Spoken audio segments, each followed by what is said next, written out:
ರೀತಿಯಾಗಿ ಅಸ್ತ್ರವಿದ್ಯಾಭ್ಯಾಸ ಶಸ್ತ್ರವಿದ್ಯಾಭ್ಯಾಸವನ್ನು ಮಾಡುತ್ತಾ ಕಾಯ ವಾಚ ಮನಸ್ಸ ಪರಿಶುದ್ಧರಾಗಿ ನಡೆದುಕೊಳ್ಳಬೇಕು. ಹಾಗೇನಾದರೂ ಒಂದು ವೇಳೆ ನಿಮ್ಮಲ್ಲಿ ಅಸೂಯೆ ದ್ವೇಷ ಮೋಸಾದಿ ಗುಣಗಳು ಕಂಡು ಬಂದಲ್ಲಿ ಇಹ ಪರಗಳಲ್ಲಿ ಹಾನಿ ತಪ್ಪುವುದು ಜೋಕೆ. ಎಲ್ಲಿ ನನ್ನ ಮಗನಾದ ಅಶ್ವತ್ಥಾಮನು? ಗುರುದೇವ, ನಿಮ್ಮ ಮಗನಾದ ಅಶ್ವತ್ಥಾಮನು ಎಲ್ಲಿಯೂ ಕಾಣುತ್ತಿರುವುದು. ಸರಿ, ನಾನು ಹೋಗಿ ಈಗಲೇ ನನ್ನ ಮಗನಾದ ಅಶ್ವತ್ಥಾಮನನ್ನು ಕರೆದುಕೊಂಡು ಬರುವೆನು. ಅಲ್ಲಿಯವರೆಗೂ ನಾನು ಹೇಳಿಕೊಟ್ಟ ದಿವ್ಯಾಸ್ತ್ರ ಮಂತ್ರಗಳನ್ನು ಚೆನ್ನಾಗಿ ಗ್ರಹಿಸಬೇಕು. ಎಚ್ಚರಿಕೆ. ಆಗಲೇ ಗುರುದೇವ.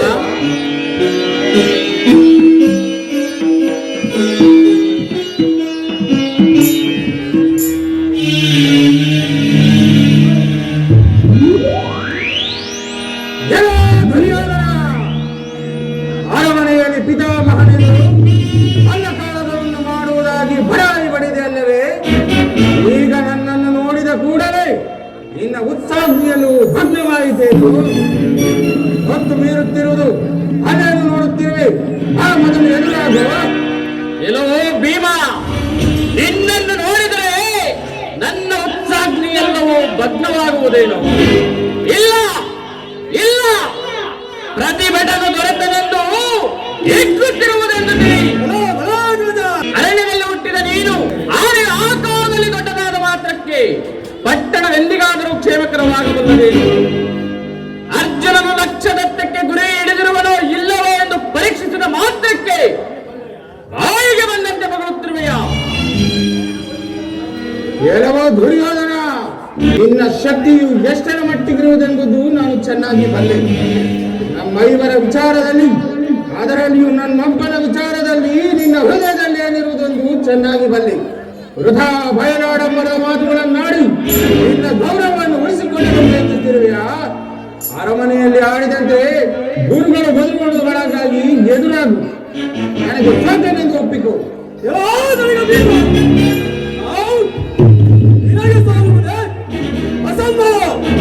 ಗುರುಗಳೇ ಬರಲಿ, ಅವರ ಎದುರಲ್ಲಿ ತೋರಿಸಿದನು ನಮ್ಮ ಬಲಾಬಲಗಳನ್ನು. ಸಾಕಿನ್ನು ಬಾಯಲು ಮುಚ್ಚ ದಡಿಗ ಭೀಮ, ಬೀಜ ದುಶ್ಯಾಸನ. ಇದನ್ನು ಗರಿಣಿ ಮನೆ ಎಂದು ತಿಳಿದಿರುವೆಯೋ ಅಥವಾ ಅಶ್ವಲಾಯವೆಂದು ತಿಳಿದಿರುವೆಯೋ?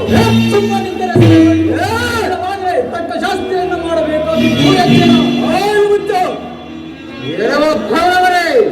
ಈ ಧಮ್ಮದ ಮಾತು ಹೇಗ ಗುರುಗಳು ಬರುವುದರೊಳಗಾಗಿ ನನಗೆ ಸೋತೆನೆಂದು ಒಪ್ಪಿಕೋ. ಇಲ್ಲವಾದರೆ ಬಲತ್ಕಾರವಾಗಿ ನರ ತಗ್ಗಿಸುವಂತೆ ಮಾಡುವೆನು. ಎಲ್ಲೋ ಭೀಮ, ಅರಣ್ಯದಲ್ಲಿ ಹುಟ್ಟಿದ ಮೃಗಕುಲಕ್ಕೆ ಅರಣ್ಯವೇ ಕ್ಷೇಮಕರವಲ್ಲದೆ ಪಟ್ಟಣವೆಂದಿಗಾದರೂ ಕ್ಷೇಮಕರವಾಗಬಲ್ಲದೇನು? ಕಾಡಿನಲ್ಲಿ ಹುಟ್ಟಿ ಕಾಡು ಕೋಣಕ್ಕೆ ಸಮಾನನಾದ ನೀನು ನನ್ನೊಡನೆ ಹೊರಟ ಆಟವನ್ನು ತೋರಿಸಿದ್ದೆ. ಆದರೆ ನಿಂತಲ್ಲಿಯೇ ನಿನ್ನ ಕಾಲುಗಳು ಎಚ್ಚರಿಕೆ.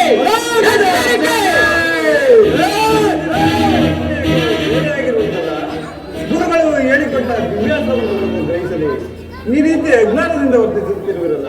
ನೀವೇನು ಬಂಧು ಮಿತ್ರರು ಅಥವಾ ಶತ್ರುಗಳು?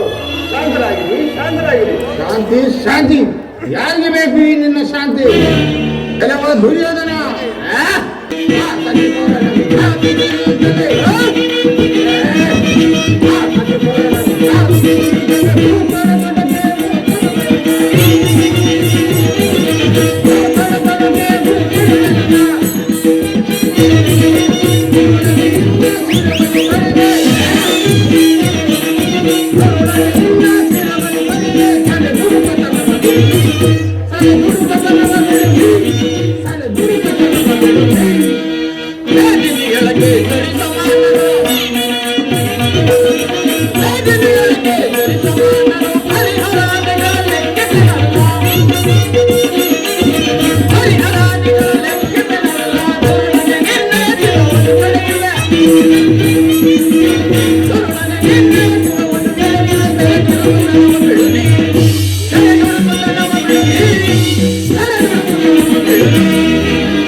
Thank you.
ಕೆಟ್ಟ ಅಭ್ಯಾಸ. ಇದೇ ರೀತಿಯಾಗಿ ವರ್ತಿಸುವುದಾದರೆ ನಿಮಗೇನು ಬಾರದು ಎನ್ನುವುದು ಎಚ್ಚರಿಕೆ. ಅರ್ಜುನ, ಗುರುದೇವ, ಬಾಣ ಪ್ರಯೋಗ ಮಾಡು. ಆಗಲಿ ಗುರುದೇವ. ಅಶ್ವತ್ಥಾಮ.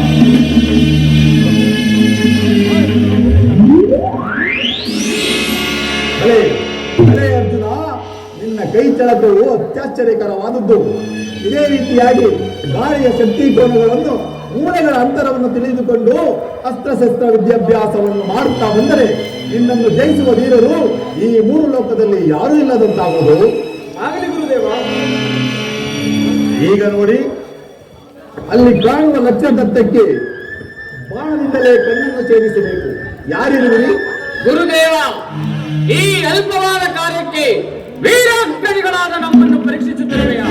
ನಾವೇ ಅದನ್ನು ಪರಂಪರಿಸುವೆವು ಗುರುದೇವ. ನಾವೇ ದುರ್ಯೋಧನ, ಪ್ರಯತ್ನಿಸು.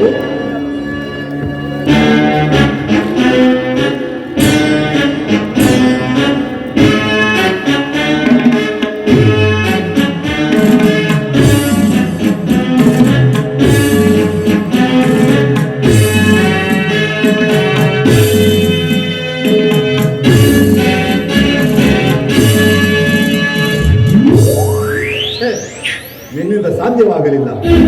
ದುಶ್ಯಾಸನ, ನೀನೊಂದು ಬಾರಿ ಪ್ರಯತ್ನಿಸು.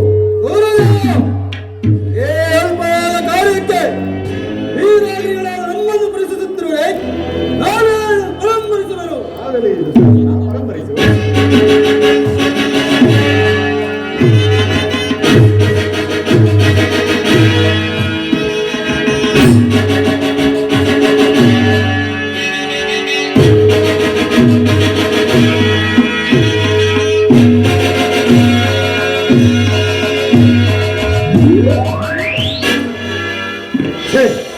ನಿನ್ನಿಂದಲೂ ಸಾಧ್ಯವಾಗಲಿಲ್ಲವೇ? ಧರ್ಮನಂದನ, ಇನ್ನೊಂದು ಸಾರಿ ಪ್ರಯತ್ನಿಸು.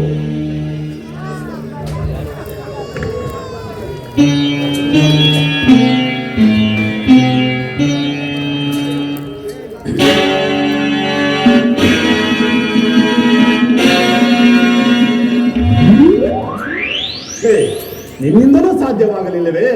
ಭೀಮಸೇನ, ಗುರುದೇವ, ಏನೊಂದು ಬಾರಿ ಪರಂಪರಿಸು. ಆಗಲೇ.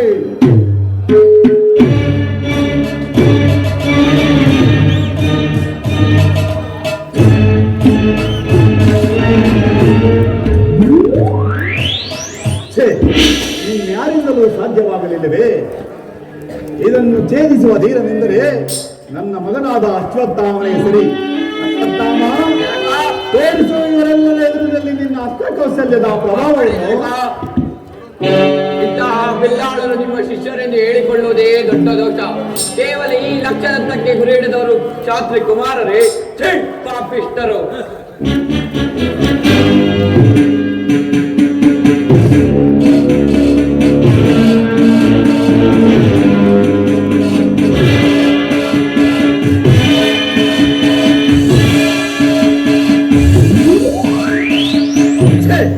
ಪಿತೃದ್ರೋಹಿ, ನಿನ್ನಿಂದಲೂ ಸಾಧ್ಯವಾಗಲಿಲ್ಲವೇ? ಹೊರಗು ದೂರ. ಇದನ್ನು ಛೇದಿಸುವ ಧೀರರು ಯಾರೂ ಇಲ್ಲವೇ? ಬೇಕಿಲ್ಲ ಗುರುದೇವ. ತಮ್ಮ ಆಶೀರ್ವಾದ ಒಂದಿದ್ದರೆ ನಾನೇ ಇದನ್ನು ಪರಂಪರಿಸುವೆನು. ಆಗಲೇ ಅರ್ಜುನ, ಪರಂಪರಿಸು. ಆಗಲಿ ಗುರುದೇವ.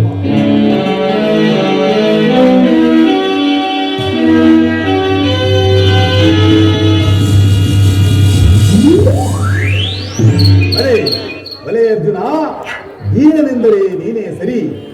ನನಗೆ ಕೀರ್ತಿಯನ್ನು ತರುವನೆಂದರೆ ನೀನಲ್ಲವೇ ಮತ್ತಾರಿಂದಲೂ ಸಾಧ್ಯವಿಲ್ಲ. ಈಗ ಕೇಳಿ, ಇಂದು ಶುದ್ಧ ಪಂಚಮಿ ಪೌರ್ಣಮಿ ಆದ್ದರಿಂದ ರಾತ್ರಿ ವೇಳೆಯಲ್ಲಿ ನಾನೊಂದು ಮಹಾಯಾಗವನ್ನು ಮಾಡಬೇಕೆಂದಿದ್ದೇನೆ. ಯಾರಾದರೂ ಹೋಗಿ ಈ ತತ್ತರಣಿಯಲ್ಲಿ ಶುದ್ಧ ಜಲವನ್ನು ತರುವರಾಗಿ.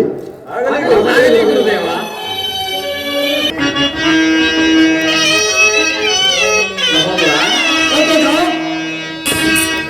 ಘೋರವಾದ ಅಡವಿಯೋ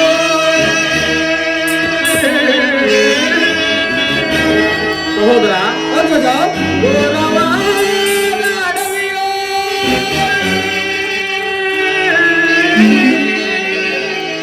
ಎಲ್ಲಿ ನೋಡಿದರು ಕಾಣದಿದರು ಜಲವೋ ನೋಡಿದರು ಕಾಣದಿಲ್ಲದು ಜಲವು. ಸಹೋದರ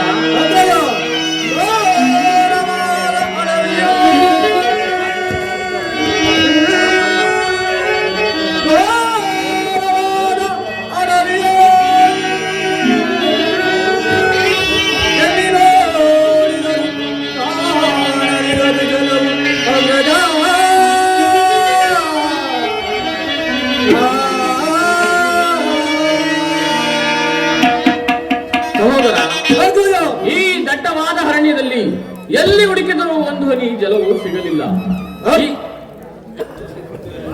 ಸಹೋದರ, ಇಲ್ಲದ ನೀರನ್ನು ಎಲ್ಲಿಂದ ತರುವುದು?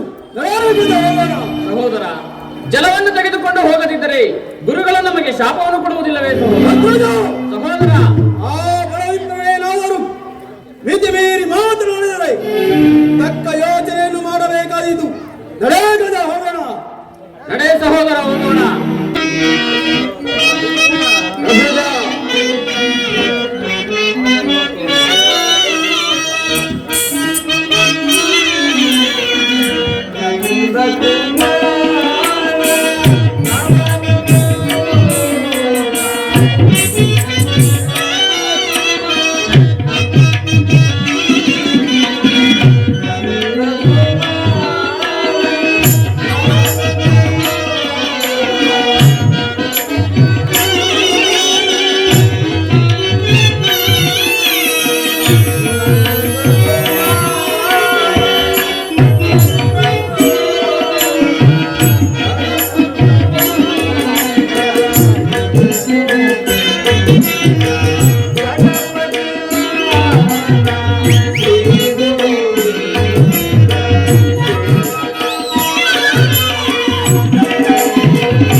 ಈ ಘೋರವಾದ ಅರಣ್ಯದಲ್ಲಿ ಎಲ್ಲಿ ಹುಡುಕಿದರೂ ಒಂದು ಹನಿ ಜಲವೂ ದೊರಕುತ್ತಿಲ್ಲ.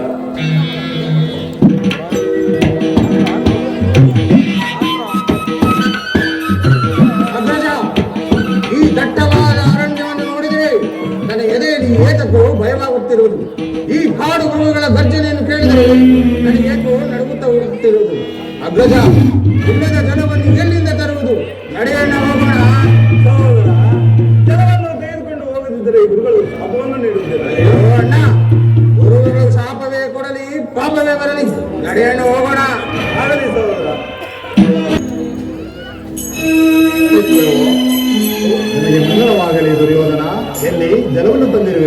ಗುರುದೇವ, ಆ ದಟ್ಟವಾದ ಅರಣ್ಯದಲ್ಲಿ ಎಲ್ಲಿ ಹುಡುಕಿದರೂ ಒಂದು ಹನಿ ಜಲವೂ ಸಿಗಲಿಲ್ಲ. ನಮ್ಮ ಅಪರಾಧವನ್ನು ಮನ್ನಿಸಬೇಕು ಗುರುದೇವ. ನಿಮ್ಮಿಂದ ಏನು ತಾನೇ ಸಾಧ್ಯವಾದೀತು? ಗುರುದೇವ, ನಮಸ್ಕರಿಸುವುದು. ನಿಮಗೆ ಮಂಗಳವಾಗಲಿ ಧರ್ಮನಂದನ. ಎಲ್ಲಿ ನೀವಾದರೂ ಜಲವನ್ನು ತಂದಿರುವಿರಾ? ಗುರುದೇವ, ಆ ಘೋರವಾದ ಅರಣ್ಯದಲ್ಲಿ ಎಲ್ಲಿ ಹುಡುಕಿದರೂ ಒಂದು ಹನಿ ಜಲವೂ ದೊರಕಲಿಲ್ಲ. ನಮ್ಮ ಅಪರಾಧವನ್ನು ಮನ್ನಿಸಿ. ಛೇ, ನಿಮ್ಮಿಂದ ಏನು ತಾನೇ ಸಾಧ್ಯವಾದೀತು? ನಿಮ್ಮಂತ ಶಿಷ್ಯರನ್ನು ತಪಸ್ಸು ಮಾಡಿ ಪಡೆಯಬೇಕು. ಅಯ್ಯೋ, ಏನು ಮಾಡಲಿ? ಯಾಗಕ್ಕೆ ಕಾಲವು ವಿಳಂಬವಾಗುತ್ತಿದೆ. ಜಲವನ್ನು ತರುವವರು ಯಾರೂ ಇಲ್ಲವೇ? ಏಕಿಲ್ಲ ಗುರುದೇವ, ತಮ್ಮ ಆಶೀರ್ವಾದವನ್ನಿದ್ದರೆ ನಾನೇ ಹೋಗಿ ಜಲವನ್ನು ತರುತ್ತೇನೆ. ಆಗಲೇ ಅರ್ಜುನ, ತೆಗೆದುಕೋ.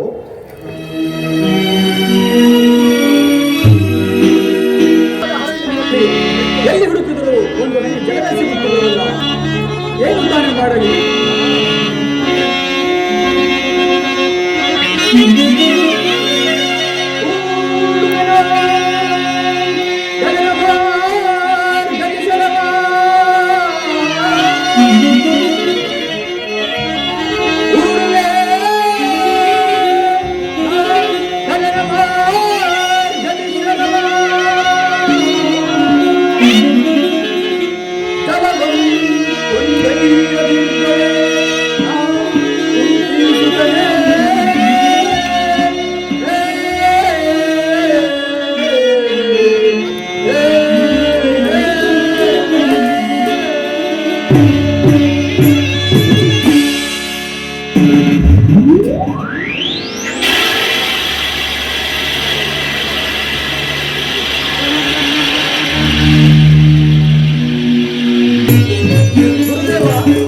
ತಮ್ಮ ಆಶೀರ್ವಾದದಿಂದ ಜಲವನ್ನು ತಂದಿರುವೆ, ತೆಗೆದುಕೊಳ್ಳಿ ಗುರುದೇವ. ಬಹಳ ಸಂತೋಷ. ನೀರನೆಂದರೆ ನೀನೇ ಸರಿ. ಈಗ ಕೇಳಿ, ಎಲ್ಲರೂ ಸ್ವಲ್ಪ ಮರೆಯಾಗಿ ಆಗಲಿ ಗುರುದೇವ. ಯಾಗವು ಪೂರ್ಣಗೊಂಡ ನಂತರ ಪುನಃ ಬರುವರಾಗಿ. ಆಗಲಿ ಗುರುದೇವ.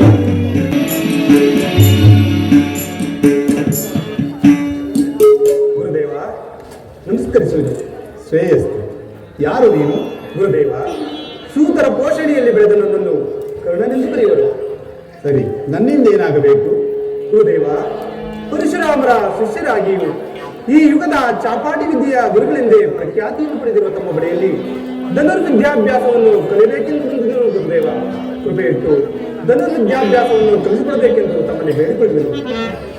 ಸತ್ಕುಲ ಪ್ರಸೂತರೂ ಆದ ಈ ಪಾರ್ಥಿವ ಕುಮಾರರೊಡನೆ ಅಪಾಂತನು ನೀಚ ಕುಲಾತ್ಮಕನು ಸೂತನೊಬ್ಬನು ನಮ್ಮೊಡನೆ ಚಾಪಾಟಿ ವಿದ್ಯೆಯನ್ನು ಕಲಿಯುವುದಾಗಿ ಹೇಳಿದರೆ ಔದಕ್ಯವೇ ಸರಿ. ಓಹೋ, ಅರ್ಜುನನೆಂದರೆ ನೀನೇನೋ? ನಿನ್ನ ಮಾತುಗಳಿಂದಲೇ ನಿನ್ನ ಯೋಗ್ಯತೆಯು ವ್ಯಕ್ತವಾಗುತ್ತಿರುವುದು. ನನ್ನನ್ನು ಓರ್ವ ಸೂತನೆಂದು, ನೀಚ ಕುಲಾತ್ಮಕನೆಂದು, ಆತ್ಮವಿಕೃತನೆಂದು ನಿನ್ನಂತಹ ಸಂಕುಚಿತ ಬುದ್ಧಿಯುಳ್ಳವರು ಹೇಳಿದ ಮಾತ್ರಕ್ಕೆ ಆಶ್ಚರ್ಯ ಪಡಬೇಕಾಗಿಲ್ಲ. ಅರ್ಜುನ, ಹೇಳುವುದು ಕೇಳು. ಇದೇ ಸಮರಭೂಮಿಯಾಗಿದ್ದ ಪಕ್ಷದಲ್ಲಿ ಈ ಸೂತ ಪುತ್ರನು ಬಿಡುವ ಬಾಣಗಳು ಒಂದರ ಮೇಲೊಂದರಂತೆ ನಿನ್ನ ಶರೀರವನ್ನು ಹೊಕ್ಕೆ ನಿನ್ನ ಗರ್ಭದ ಬೇರನ್ನು ಕಿತ್ತ ಹಾಕಬೇಕು.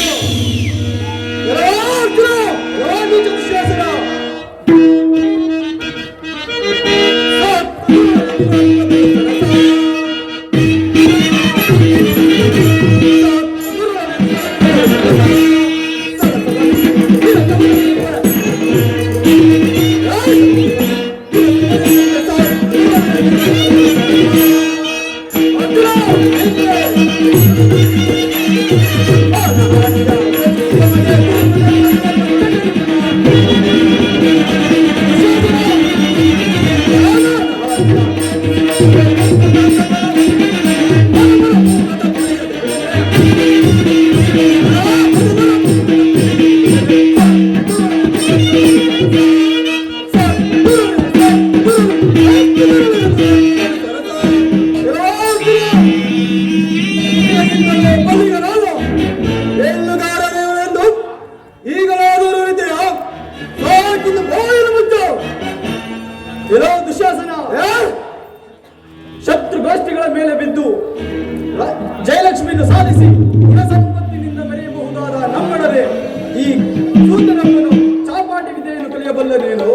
ಪುತ್ರನೇ, ಏನು ಹೇಳಿದೆ?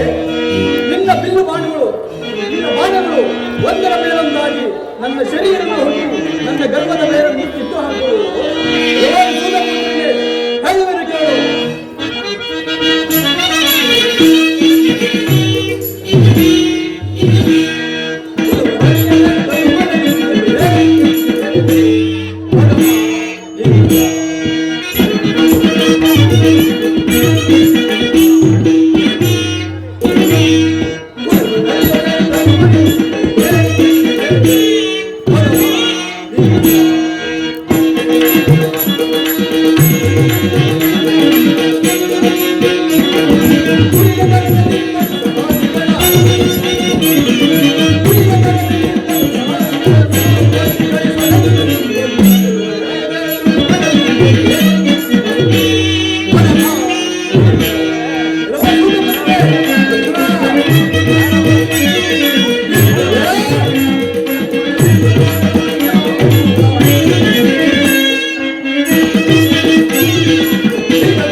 ನಿನ್ನ ಸಾಹಸವೆಲ್ಲವೂ ಇದರಲ್ಲಿಯೇ ಮುಗಿದು ಹೋಯಿತು. ಇವನೊಬ್ಬನೇ ಇರುವನೆಂದು ಮುಂದಾಲಿಸಿ ಮಾತನಾಡಬೇಡ. ಎಚ್ಚರಿಕೆ. ಎಡವ ದುರ್ಯೋಧನ, ಸೋದರರಾಗಿಯೂ ಸಂಬಂಧಿಯಾಗಿಯೂ ನಮ್ಮನೆಯ ದ್ವೇಷವನ್ನು ಬೆಳೆಸಿ ನಮ್ಮನ್ನೇ ನಾವು ಸಾಧಿಸುವೆಯಾ?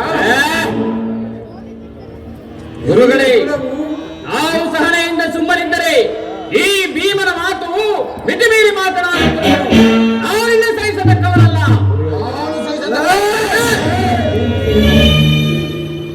ನಿಮಗೆ ಸಂಬಂಧಪಡದ ವಿಚಾರದಲ್ಲಿ ನೀವೇಕೆ ತಲೆ ಹಾಕುವಿರಿ?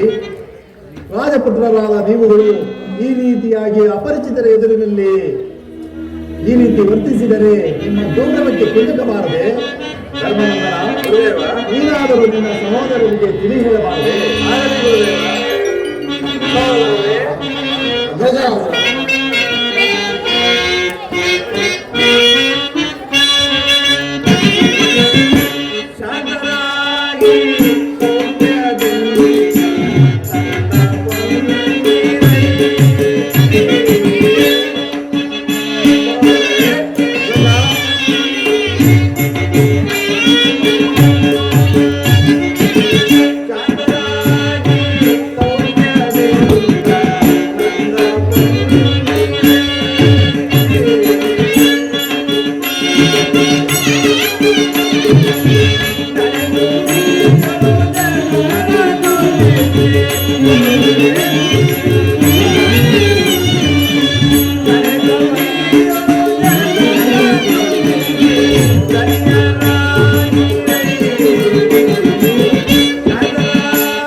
ನಿಮ್ಮ ಸೌಜನ್ಯ, ಘನತೆ, ಧೀರತ್ವ ಗುಣಗಳು ಎಲ್ಲಿ ಮರೆಯಾದವು?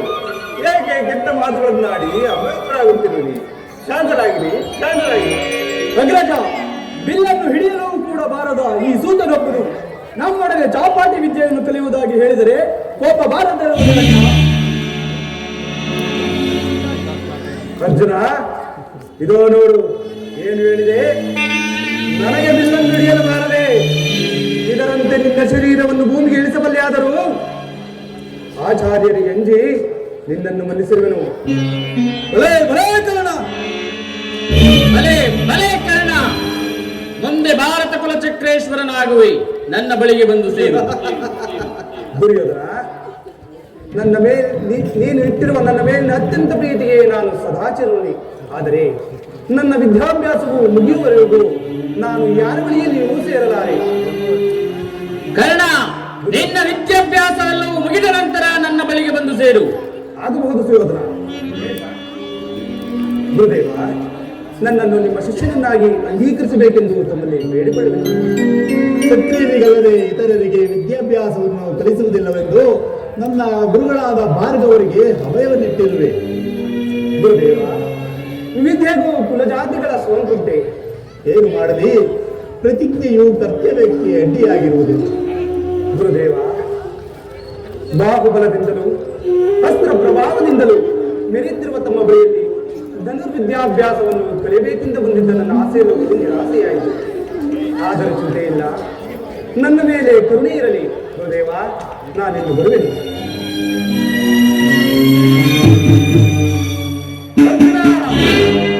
ಅತಿ ಶೀಘ್ರದಲ್ಲಿ ನಾನು ನಿನ್ನನ್ನು ಸಂಧಿಸುತ್ತೇನೆ. ಆಗ ನನ್ನ ಬಾಣಗಳು ನಿನಗೆ ಸರಿಯಾದ ಉತ್ತರವನ್ನೇ ನೀಡುವು.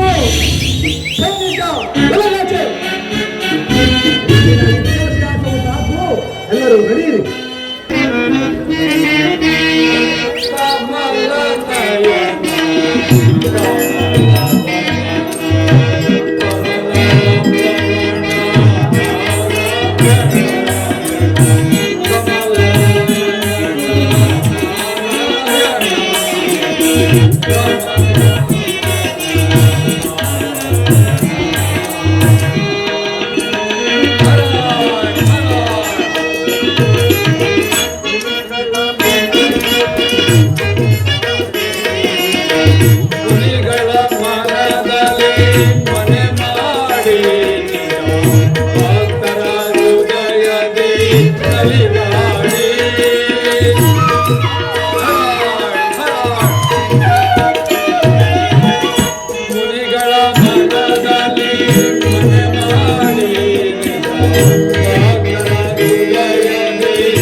ಮೋಸವಾಯಿತು.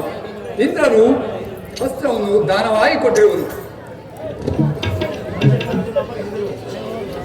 ವಜ್ರಾಂಗಿಯನ್ನು ಅಪಹರಿಸಿದರೂ ಏನು ಪ್ರಯೋಜನವಾಗಲಿಲ್ಲ.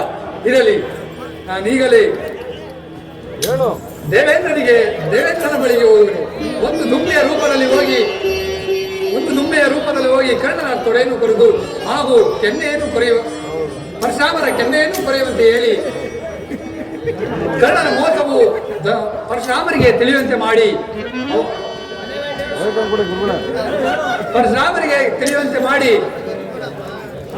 ಶಾಪವನ್ನು ಕೊಟ್ಟೇ ಕೊಡುವುದು. ನಾರಾಯಣ ನಾರಾಯಣ.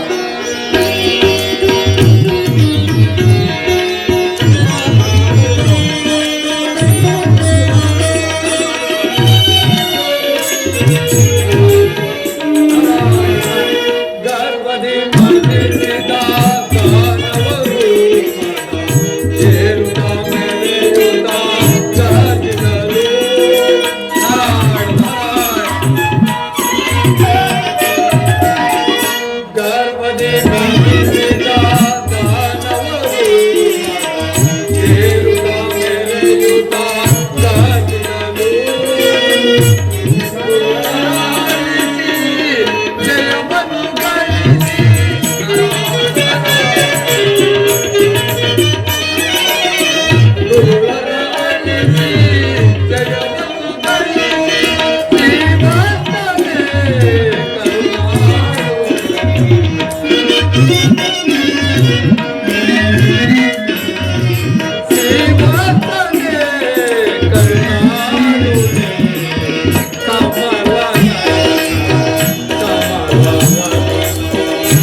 ನಿನಗೆ ಮಂಗಳವಾಗಲಿ ಬೇರೇನು.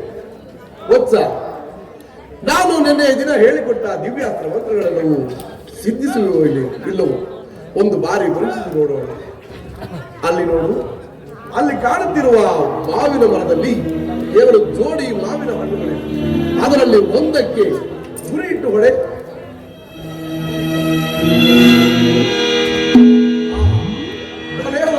ಭಲೆ, ನಾನು ನಿನ್ನೆ ದಿನ ನಿನಗೆ ಹೇಳಿಕೊಟ್ಟ ದಿವ್ಯಾಸ್ತ್ರ ಮಂತ್ರಗಳನ್ನು ಆಗಲೇ ಕರಗತ ಮಾಡಿಕೊಂಡಿರುವುದು. ಈಗಾಗಲೇ ನನ್ನ ಬಳಿ ಹಲವರು ಬಂದು ವಿದ್ಯೆಯನ್ನು ಕಲಿತರು. ಆದರೆ ನಿನ್ನ ಹಾಗೆ ಹೇಳಿಕೊಟ್ಟ ವಿದ್ಯೆಯನ್ನು ಕೂಡಲೇ ಗ್ರಹಿಸುತ್ತಿರಲಿಲ್ಲ. ನಿನ್ನೆ ದಿನ ಹೇಳಿಕೊಟ್ಟ ದಿವ್ಯಾಸ್ತ್ರ ಮಂತ್ರಗಳನ್ನು ಆಗಲೇ ಕರಗತ ಮಾಡಿಕೊಂಡಿರಬೇಕು. ಹೇಳುವೆನು ಕೇಳು ಶಿಷ್ಯ. ಗುರುದೇವ, ಬುದ್ಧಿ ಎಂಬುದು ಒಂದು ಪ್ರವೃತ್ತಿ. ಅದರಲ್ಲಿಯೂ ಸಿದ್ಧಿಯನ್ನು ಪಡೆಯಬೇಕಾದರೆ ವಿನಯವು, ತಾಳ್ಮೆಯು ಮತ್ತು ಸಂಪೂರ್ಣವಾದ ಬುದ್ಧಿ ಇರಬೇಕು. ಈಗ ನಿನ್ನಲ್ಲಿರುವ ಉತ್ಸಾಹಗಳೇ ವಿಚಾರ, ಸದಾಚಾರಗಳು ನಿನ್ನಲ್ಲಿ ಸೇರಿದರೆ ಗುರುವಾದ ಕೀರ್ತಿ ಇರುತ್ತಿರಬೇಕು. ಇಲ್ಲವಾದರೆ ಈಗ ಪರಗಳೆರಡರಲ್ಲಿಯೂ ಹಾನಿ ತಪ್ಪದು ಜೋಕೆ. ಗುರುದೇವ, ಮೋಸ, ವಂಚನೆ ಇವುಗಳಲ್ಲವೇ ಪರಗಳನ್ನು ಕೆಡಿಸುವುದು. ಹೌದು ವತ್ಸ. ವತ್ಸ, ಹಿಂದೇಕೋ ಬಹಳ ಬಿಸಿಲಿನ ವಾತಾವರಣವಿರುವುದರಿಂದ ಬಹಳ ಸೆಕೆಯಾಗುತ್ತಿರುವುದು. ಇಲ್ಲಿ ತಂಗಾಳಿ ಬೀಸುತ್ತಿರುವುದು. ನಾನು ಬಹಳ ಆಯಾಸವಾಗಿರುವುದರಿಂದ ನಾನು ಇಲ್ಲಿ ವಿಶ್ರಮಿಸಿಕೊಳ್ಳುವೆನು. ನೀನೀಗಲೇ ಆಶ್ರಮಕ್ಕೆ ಹೋಗಿ ಕೃಷ್ಣಾಂಗನ ಸುರುಳಿಯನ್ನು ತೆಗೆದುಕೊಂಡು ಬರುವಂತ ನಾವು. ಗುರುದೇವ, ತಾವು ಅನ್ಯತಾ ಭಾವಿಸದಿದ್ದರೆ ತಮ್ಮ ತಲೆಯನ್ನು ನನ್ನ ತೊಡೆಯ ಮೇಲಿಟ್ಟು ನಿದ್ರಿಸಬಹುದಲ್ಲವೇ ಗುರುದೇವ? ಏನು, ನಾನು ನಿನ್ನ ತೊಡೆಯ ಮೇಲೆ ತಲೆ ಇಟ್ಟು ನಿದ್ರಿಸಬಹುದೇ? ಹೌದು ಗುರುದೇವ. ಆಗಲಿ, ಬಹಳ ಸಂತೋಷ. ಗುರುದೇವ, ಹೀಗೆ ಬನ್ನಿ.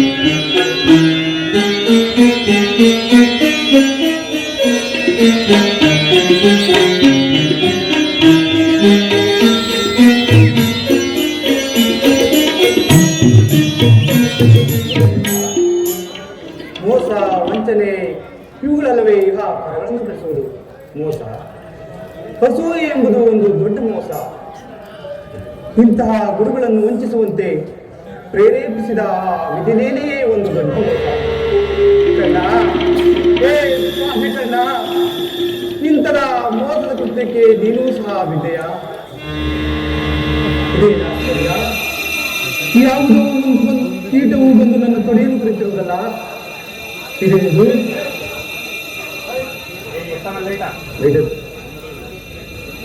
ಯಾವುದೋ ಕೀಟವು ಬಂದು ನನ್ನ ತೊಡೆಯನ್ನು ಕುರಿತಿರುವುದಲ್ಲ, ಏನು ಮಾಡಲಿ? ಇದೇನು ಆಶ್ಚರ್ಯ? ತೊಡೆಯನ್ನು ಕುರಿದು ಗುರುಗಳ ಕಪಾಲವನ್ನು ಸಹ ಕುರಿತಿರುವುದಲ್ಲ, ಏನು ಮಾಡಲಿ? ಗುರುದೇವ, ಗುರುದೇವ, ಗುರುದೇವ! ಏನು ರಕ್ತ? ಗುರುದೇವ, ಯಾವುದೋ ಒಂದು ಕೀಟವು ಬಂದು ನನ್ನ ತೊಡೆಯನ್ನು ಕುರಿತಿತ್ತು ಗುರುದೇವ. ಏನು? ಯಾವುದೋ ಒಂದು ಕೀಟವು ಬಂದು ನಿನ್ನ ತೊಡೆಯನ್ನು ಕೊರೆಯುತ್ತಿದ್ದರೂ ಸುಮ್ಮನೆ ಇದ್ದೆಯಾ?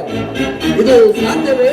ಗುರುದೇವ, ಅಲುಗಾಡಿದರೆ ತಮಗೆ ನಿದ್ರಾಭಂಗವಾಗುವುದೆಂದು ಅದನ್ನು ಹಾಗೆಯೇ ಸಹಿಸಿಕೊಂಡಿದ್ದು ಗುರುದೇವ. ಆಹಾ, ಹೀಗೆ ಬರುವ ವಿಚಿತ್ರ ಬ್ರಾಹ್ಮಣರು ಆಯುಧಗಳ ಶಬ್ದಗಳನ್ನು, ದುಷ್ಟ ಪ್ರಾಣಿಗಳ ಕೂಗನ್ನು ಕೇಳಿದ ತಕ್ಷಣ ಸ್ವಲ್ಪ ನೋವಿಗೂ ತತ್ತರಿಸಿ ಓಡಿ ಹೋಗುವರು. ಏನು? ಯಾರು ನೀನು? ಗುರುದೇವ, ನನ್ನ ಕುಲಜಾತಿಗಳ ವಿಚಾರವು ನನಗೆ ಒಂದು ಅರಿಯದು. ಆದರೆ ನಾನು ಓರ್ವ ಸೂತನು ಗುರುದೇವ, ಓರ್ವ ಸೂತನು.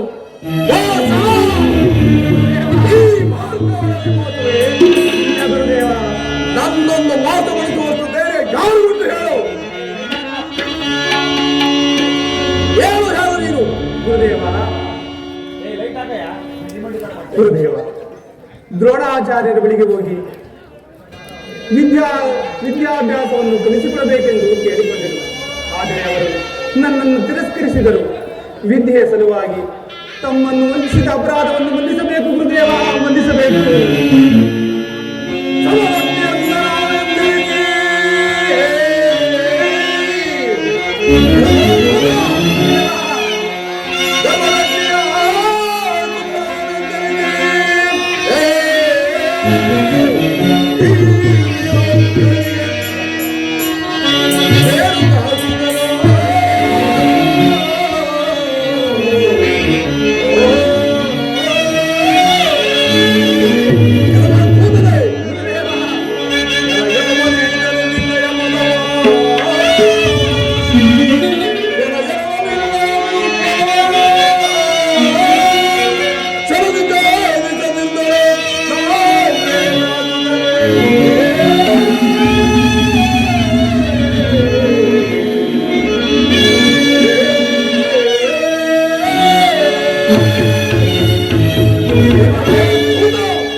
ನಿತ್ಯಾವಚನೆಯಿಂದ ಮೋಸಪಡಿಸಿದ ನೀಚನೆ 21 ಬಾರಿ ಭೂ ಪ್ರದಕ್ಷಿಣೆಯನ್ನು ಮಾಡಿ ಕಂಡ ಕಡೆಗಳಲ್ಲಿ ಸ್ನಾನವನ್ನು ಮಾಡಿ ಶೂದ್ರ ಕ್ಷತ್ರಿಯರ ವಂಶವನ್ನು ಸವರಿ ಅವರ ತದ್ರಕ್ತರು ವಾರದಿಯಿಂದ ನಿಜ ಪಿತೃಗಳಿಗೆ ತರ್ಪಣವನ್ನು ಕೊಟ್ಟ ಈ ಭಾರ್ಗವರಲ್ಲಿ ಒಂದು ಮೋಸವಿದು ವಿದ್ಯೆಯನ್ನು ಕಲಿತೆಯ ವಿದ್ಯೆಯ ಸಲುವಾಗಿ ತಮ್ಮನ್ನು ವಂಚಿಸಿದ ಅಪರಾಧವನ್ನು ಮನ್ನಿಸಬೇಕು ಗುರುದೇವ. ಗುರುದೇವ,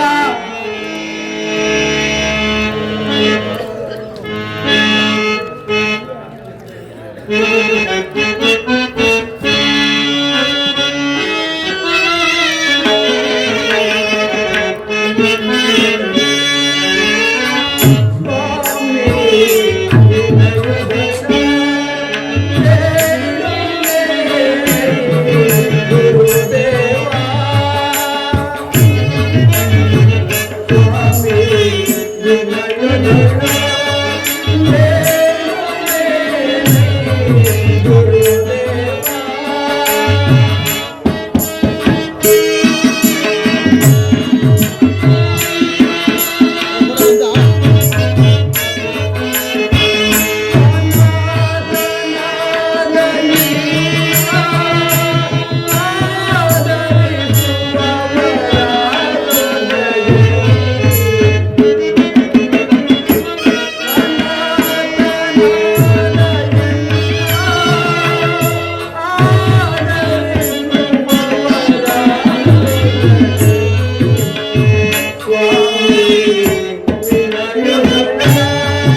ಗುರುದೇವ, ವಿದ್ಯೆಯ ಸಲುವಾಗಿ ತಮ್ಮನ್ನು ವಂಚಿಸಿದ ಅಪರಾಧವನ್ನು ಮಂದಿಸಬೇಕು ಗುರುದೇವ, ಮಂದಿಸಬೇಕು. ಸೋದರಿ ಭೂತರಲ್ಲದೆ ಮತ್ಯಾರ ನಿನ್ನನ್ನು ಆಕ್ರಮಕ್ಕೆ ಬರಲು ಹೊಂದುತ್ತಿದ್ದರು, ನಿನ್ನನ್ನು ಈಗಲೇ ಕೊಲ್ಲುತ್ತಿದ್ದರು. ಆದರೆ ಏನು ಮಾಡುವುದು, ನೀನು ನನ್ನ ಶಿಷ್ಯನಾಗಿದ್ದು ನನ್ನ ಮನಸ್ಸನ್ನು ಒಲಿಸಿದ್ದೆ. ಆದ್ದರಿಂದ ನಿನ್ನನ್ನು ಮನ್ನಿಸಿರುವುದು. ಈಗಲೇ ಈ ಸ್ಥಳವನ್ನು ಬಿಟ್ಟು ಹೊರಡು. ಗುರುದೇವ, ನಾನು ಪರಮ ಪಾಪಿಯಾಗುವನು ಗುರುದೇವ, ಪರಮ ಪಾಪಿಯಾಗುವನು. ಎಲ್ಲವೋ ನೀಚ ಮಾಚಾಟನೆ, ನನ್ನಿಂದ ವಿದ್ಯೆಯನ್ನು ಕಲಿತರೆ ಅಹಂಕಾರದಿಂದ ಬರೆಯುವ ದ್ರೋಹಿ, ನನ್ನ ಆಶ್ರಮವನ್ನು ಅಪವಿತ್ರವನ್ನಾಗಿ ಮಾಡಿದ ಪಾಪಿ. ಮುಂದೆ ನೀನು ದಿವ್ಯಾಸ್ತ್ರ ಮಂತ್ರಗಳನ್ನು ಉಪಯೋಗಿಸುವಾಗ ಅವು ನನ್ನಿಂದ ಅನುಗ್ರಹಿತವಾದವೆಂದು ಜನರು ನನ್ನನ್ನು ಅಪಹಾಸ್ಯ ಮಾಡಿದರು. ಸಮಯ ಒದಗಿದಾಗ ಆ ದಿವ್ಯಾಸ್ತ್ರ ಮಂತ್ರಗಳನ್ನು ನಿನಗೆ ಈ ಪಾಪಿಗೆ ವಿದ್ಯೆಯನ್ನು ಹೇಳಿಕೊಟ್ಟ ಪಾಪಕ್ಕೆ ನಾವು ಈಗಲೇ ತೀರ್ಥಯಾತ್ರೆಗೆ ಹೋಗುವರು.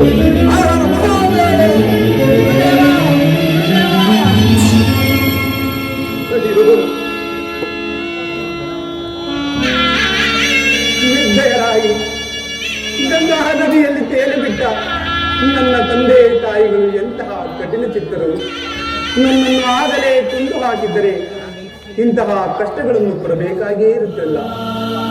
ಹೇ ವಿಧಿಯೇ, ಆಳು ವಿಧಿಯೇ, ನನ್ನಲ್ಲೇಕೆ ನಿರ್ದಯನಾದೆ, ನನ್ನಲ್ಲೇಕೆ ನಿರ್ದಯನಾದೆ.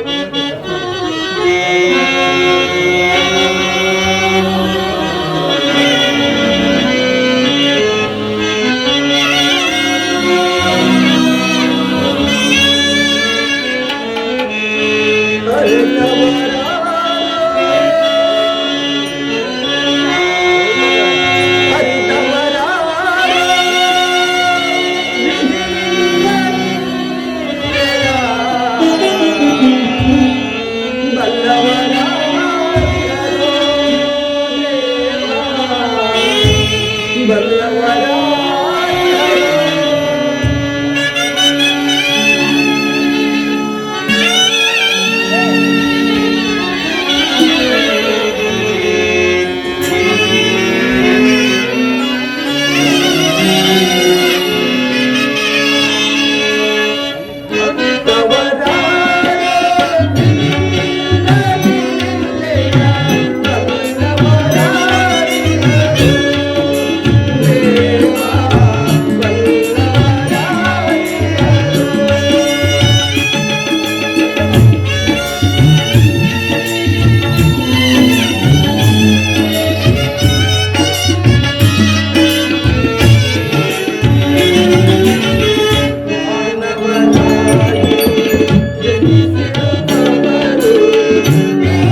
ಅಯ್ಯೋ ಪರಮಾತ್ಮ, ಅಯ್ಯೋ ಪರಮಾತ್ಮ, ದೇವೇಂದ್ರನು ಕೊಟ್ಟ ಅಭಿಧಾನದಿಂದ ಸಾರ್ಥಕ ವಿದ್ಯೆಯನ್ನು ಸಂಪಾದಿಸಿ ದುರ್ಮಾರ್ಗ ಪ್ರವೃತ್ತಕರಾದ ಕ್ಷತ್ರಿಯರನ್ನು ಶಿಕ್ಷಿಸಿ ಅವರುಗಳಿಂದ ದ್ರವ್ಯವನ್ನು ವರ್ಜಿಸಿ ಸಾಧು ಸಜ್ಜನರಿಗೆ ದಾನವಾಗಿ ನೀಡಿ ಸಂತೋಷ ಪಡಬೇಕೆಂದ ನನ್ನ ಆಸೆಯನ್ನು ನಿರಾಸೆಯಾಯಿತು. ಎಲ್ಲೆಲ್ಲಿಯೂ ಸೂತ ಈದ ಕುಲದೇವನೆಂದು ಅಪಮಾನವಾಯಿತು. ಗುರುವು ತಿರಸ್ಕರಿಸಿದರು. ಗುರುಗಳ ಶಾಪಕ್ಕೆ ಸಿಲುಕಿ ಚಾಪವಿದ್ಯೆಯಲ್ಲೂ ಭಸ್ಮವಾಯಿತು. ದೈವ ಬಲವಿಲ್ಲ, ಆಳುವಿದೆಯೇ ದುರಾದೃಷ್ಟವೆಂಬ ಪ್ರವಾಹದಲ್ಲಿ ತೇಲಿಸಿ ಅಲ್ಪಕುಲವೆಂಬ ದಡವನ್ನು ಸೇರಿಸಿದೆ. ದೈವ ಬಲವಿಲ್ಲ, ದೈವ ಬಲವಿಲ್ಲದವನು ಇಂದು ನಾನು ದುರ್ಬಲನಾದೆ. ಇನ್ನು ಈ ಲೋಕದಲ್ಲಿ ಆದರಿಸುವವರು ಯಾರು ನನ್ನನ್ನು?